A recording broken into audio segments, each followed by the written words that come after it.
Yeah, So because it's a guaranteed source of truth for both parties in the exchange. That's really what makes it quite powerful and different, isn't it? it's a bit like the data lake that the internal organization implemented and said, hey, we're going to make a data lake and that's our source of truth. And no matter which department you're in, if you need a piece of information, you go to the data lake and you get that information and you use it however you need to use it. Blockchain's a bit the same, but between separate companies. So it's creating that data lake where you can go and pick up information that you need to execute your process internally. That might be information around a delivery date on a product. It might be commercial terms that need to be picked up. It might be a trade compliance document which needs to be picked up. But it's all around using structured data and storage to really alleviate things that have been done through EDI messaging and email today. We've done some interesting mappings across things like coal and iron ore supply chains.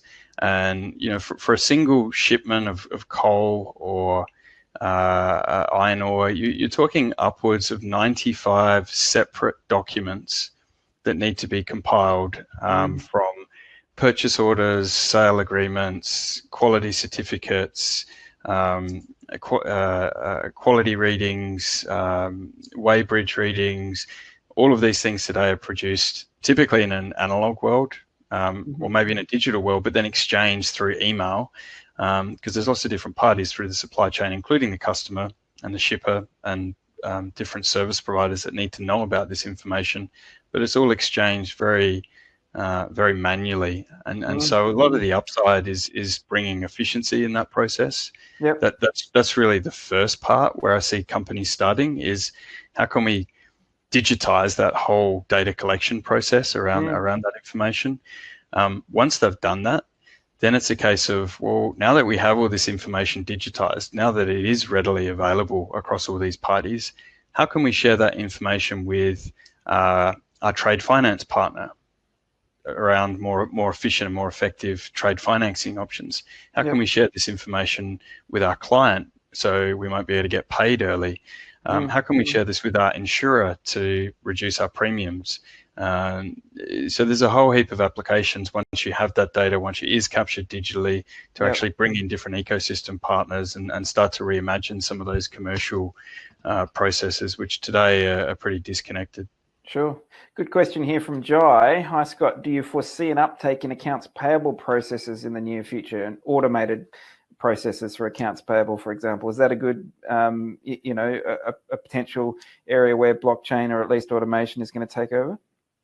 Yeah, absolutely. I mean, we've done some interesting work actually with the WA government around some of the payment processes and how they might be able to improve some of the working capital for small businesses, which they're working with. Obviously government has a lot of compliance checks and requirements around paying expenses, and they were having an issue around, it was taking them around 60 days to actually pay invoices, because they were capturing the data a lot of the time through scanned documents and emails, and then actually replying through emails and scanned documents as well. And so we did a piece of work with them to really model out how could we use a smart contract to perform a lot of the checks and balances which need to be done by the accounts payable team. Is the invoice using the right charge rates in alignment with the supplier agreement? Has the work actually been completed at the site where the work was done? Is the invoice come from the right supplier, et cetera, et cetera? A lot of these checks are very rules-based, and so if you can codify them and actually have that as a shared object, I think that's the key point, right? And to your question, Jay, I think you can automate that internally through things like robotic process automation, and some of the OCR capability we were talking about before. Definitely, I think you can do that, or you can automate that through things like a distributed ledger and smart contracts, and do that in a more transparent way, right? So, Mm. and this really depends on there may not be the cost benefit to do that on an accounts payable process, but we've done some work with Microsoft around the royalty statement generation, which they have on their Xbox platform. So this is, think about Xbox, 150 countries in the world, buy Xbox games in a shop, buy Xbox games online, buy them through direct on the web or through the Xbox channel, different mediums, different pricing structures, different rebates in different markets. Once that big channel of sales information comes through, Microsoft put this into a big ugly algorithm, turn the handle, and get an answer at the end that says, EA Sports, we owe you $200 million this month. And then EA Sports would say, well, we've calculated our own figure and we come to 220. And then it's the fight of, well, who's right? And so this is where, again, the example of having a blockchain with a smart contract, one set of rules, everyone agrees those set of rules up front, is baked into the blockchain. As the transactions come through, that's calculated in real time. So you get a real-time ongoing royalty statement that both parties see, that no party can control or change, because once it's set. And then you really then alleviating all of this accrual work and after the event work that's done. And a whole lot of conflict as well. A whole lot of conflict, legal costs. If you agree to it before you go into it, that's obviously one of the problems with, if I can call them dumb contracts today, rather than the smart contracts, is that the terms are obviously there, but if someone doesn't want to abide by the terms, then you kind of got to go legal to sort it out, and there's no necessarily ramifications in the process. Whereas in this, if you've agreed it all up front and you both agree to those terms, then you're, for better or worse, you're stuck with it. But at least it's there's not that kind of scenario like you just said, where you're arguing over figures just because of calculation issues and things like that. So exactly. Yeah, and I mean, some of the world to work in. Yeah, and that's right. No one wants to be having those discussions, right? So this can't be applied across the full contract necessarily. There's still a lot of judgmental terms that you need the lawyers for, and this is the objective stuff. And a little bit of a tangent to Jay's question on the accounts payable, but I think my point is on the really routine stuff, if it's rules driven, yes, you can automate it either with Web 2 technology like RPA and like optical character recognition.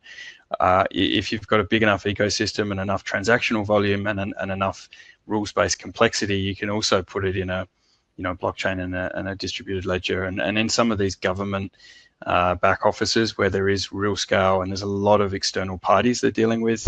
This particular project we did was with the Department of Education. You're talking about thousands of different suppliers that are interacting with the agency, and so building that common data layer started to make a lot of sense doing it at that scale. Yeah, no, it makes total sense. Well, Scott, I've got to say we're out of time, but thanks so much for your input and your knowledge on this. It can be a complex subject, but I think you've adequately showed us how it does apply to business today and how enterprises are actually applying it. And it's of real benefit, notwithstanding the challenges when it comes to developing trust in the organization, like we spoke about, that digital trust, and actually getting it implemented.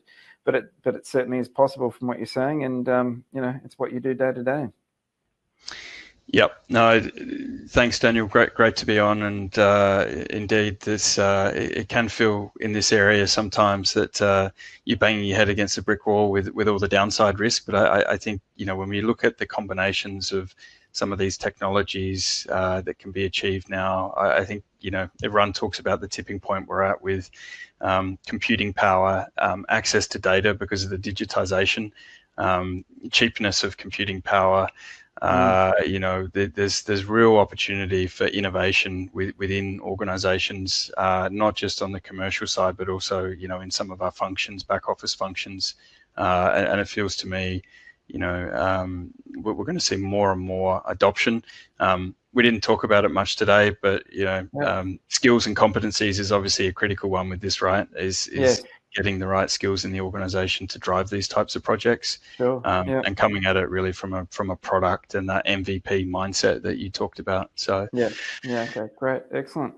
So if they've got any more information, or need to contact someone about this kind of stuff, can they get in touch with you? Is that possible? Yeah, please. Happy. I'm passionate about this stuff, so happy to have a chat with anyone who'd like to know more.